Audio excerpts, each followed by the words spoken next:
भारत का अपने पड़ोसी देशों पाकिस्तान और चीन के साथ विवाद लगातार जारी है।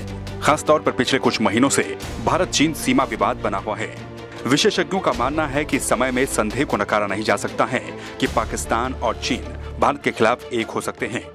ऐसे में भारतीय वायुसेना भी पूरी तरह से तैयार है। अपनी रणनीति को लेकर वायुसेना ने शुक्रवार को कहा कि वह दोनों मोर्चों पर एक साथ संचालन करने के लिए तैयार है। वायुसेना का फॉरवर्ड एयरबेस, जहां से पाकिस्तान करीब 50 किलोमीटर की दूरी पर है, और रणनीतिक दौलत बेग ओल्डी लगभग 80 किलोमीटर की दूरी पर है।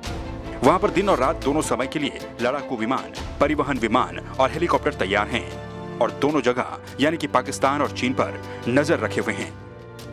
रणनीतिक रूप से महत्वपूर्ण इस फॉरवर्ड एयरबेस पर सुखोई 30, MKI और C-130J सुपर हरक्यूलिस, आयुशिन 76 और एंटोन 32 सहित ट्रांसपोर्ट विमानों का संचालन हो रहा है।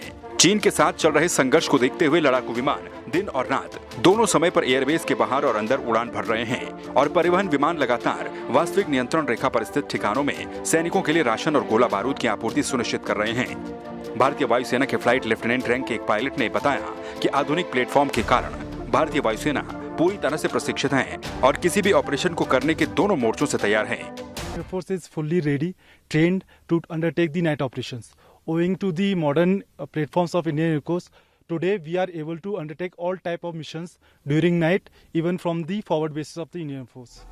भारत चीन सीमा विवाद के साथ ही ये नहीं भूलना चाहिए कि पाकिस्तान और चीन ऐसे मौके का फायदा उठा सकते हैं, लेकिन उससे निपटने के लिए भारतीय सेना और वायुसेना दोनों ही तैयार हैं। ये बात अब वायुसेना के बयान से भी स्पष्ट हो जाती है, क्योंकि भारतीय वायुसेना के विमान दिन और रात दोनों जगहों पर दोनों देशों के खिलाफ एक साथ अभियान चलाने में सक्षम भी हैं और तैयार भी।